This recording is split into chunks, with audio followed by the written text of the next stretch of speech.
자, 오늘 함께 살펴볼 기업은 바로 원익홀딩스입니다. 이 회사 재무제표를 뜯어보면요. 와, 이거 정말 재밌는 퍼즐 같아요. 왜냐하면 서로 완전히 다른 말을 하고 있거든요. 자, 바로 이겁니다. 이게 오늘 이야기의 핵심이에요.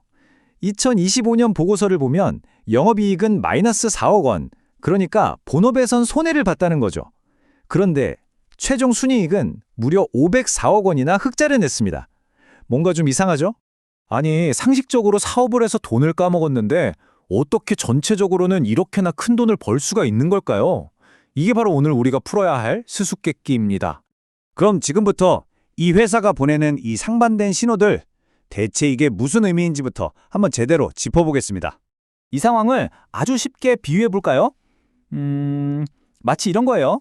제가 커피숍을 하는데 커피를 팔아서는 계속 손해만 보고 있는 거죠. 그런데 어느 날 가게 뒷방을 정리하다가 와, 값을 매길 수 없는 엄청난 명화를 발견한 거랑 똑같은 상황입니다. 자, 그럼 이제 이야기의 본론으로 들어가서 먼저 안 좋은 소식부터 살펴볼게요. 그러니까 이 회사의 핵심 사업이 왜 흔들렸는지 그 부분부터 보겠습니다. 이 표를 보시면 상황이 한눈에 들어옵니다. 회사의 주력 사업, 그러니까 반도체 장비 쪽이 꽤 힘든 시간을 보냈다는 게 딱 보이죠. 매출도 한 3.5% 줄었고 더 중요한 건 영업이익이에요. 작년엔 306억 원 흑자였는데 올해는 4억 원 적자로 돌아선 겁니다. 이걸 바로 적자전환이라고 하죠. 아니, 그럼 왜 이렇게 된 걸까요? 자료를 보니까 몇 가지 이유가 있어요. 일단 주요 고객사인 반도체나 디스플레이 회사들이 설비 투자를 확 줄였고요. 동시에 더 좋은 신제품을 만들려고 개발비는 또 왕창 쓴 거죠. 여기에 매출까지 줄어드니까 고정비 부담이 확 커진 겁니다. 자, 그럼 다시 원래 질문으로 돌아와서요. 본업은 이렇게 힘들었는데 대체 저 504억 원이라는 어마어마한 순이익은 어디서 뚝 떨어진 걸까요? 바로 손상차손 환입이라는 조금은 어려운 회계 용어 때문인데요. 아주 쉽게 말하면 이런 겁니다. 예전에 우리 이 자회사는 가치가 이만큼 떨어졌네 하고 장부에 손실로 적어놨던 게 있었어요. 그런데 그 자회사가 다시 잘 되면서 가치가 회복된 거예요. 그래서 그걸 다시 이익으로 장부에 적어 넣은 거죠. 그러니까 실제로 주머니에 현금이 들어온 게 아니라 말 그대로 장부상 이익, 서류상 이익인 겁니다. 하지만 이야기가 여기서 끝나면 재미없죠.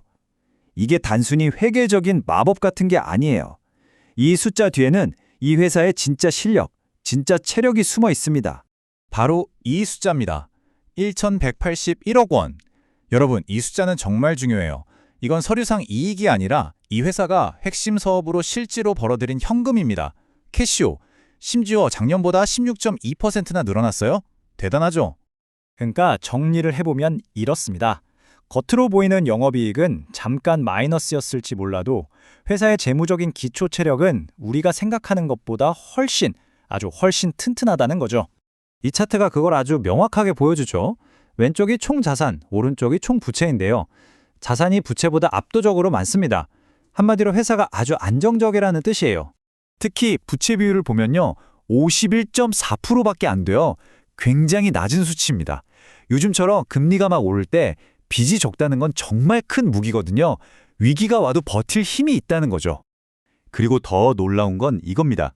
바로 쓸 수 있는 현금, 그러니까 현금성 자산이 무려 77.3%나 폭증했어요. 이제 1,009억 원이 넘는 현금을 손에 쥐고 있는 겁니다.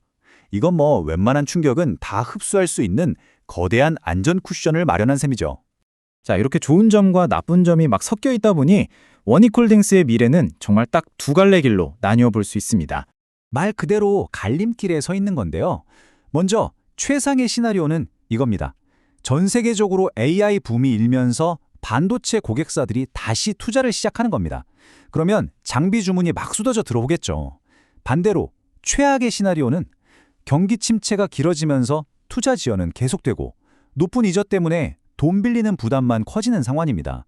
보시다시피 기회와 위협이 정말 명확하게 갈리죠. 자, 그러면 우리가 투자자 입장에서 이 회사가 과연 어느 길로 가고 있는지 어떻게 알 수 있을까요? 지금부터 여러분이 어떤 지표를 눈여겨봐야 하는지 그 모니터링 대시보드를 알려드릴게요. 가장 먼저 보셔야 할 건 바로 수주 잔고입니다. 아주 간단해요. 그래서 반도체 회사들한테서 새로 들어오는 주문이 늘고 있나? 이걸 확인하는 겁니다. 이게 바로 미래 매출을 가장 먼저 보여주는 신호등이거든요. 두 번째는 영업이익률입니다. 오늘 이야기의 시작점이었죠. 과연 이 회사의 본업이 다시 돈을 벌기 시작했는가? 이겁니다. 이 지표가 플러스를 기록하고 점점 올라가야 근본적인 문제가 해결되고 있다는 뜻이겠죠. 그리고 마지막으로 제가 아까 정말 중요하다고 강조했던 것, 바로 영업활동 현금 흐름입니다. 장부상 이익 말고 진짜로 사업해서 현금이 꾸준히 들어오고 있는가? 이게 결국 이 회사의 진짜 건경 상태를 보여주는 최종 성적표라고 할 수 있습니다. 이 분석 자료에 나온 한 문장이 이 모든 상황을 정말 잘 요약해주고 있어요. 단기적으로는 실적 압박을 받고 있지만 강력한 현금 창출 능력과 낮은 부채, 풍부한 유동성을 보면 이 회사의 근본 체력은 매우 튼튼하다. 바로 이겁니다. 자, 이제 여러분이 판단하실 차례입니다. 원익홀딩스는 그저 은행 계좌만 빵빵한 고전하는 제조업체일까요? 아니면 다가올 거대한 기술 붐을 준비하며 잠시 숨을 고르고 있는 아주 회복력 강한 숨은 강자일까요?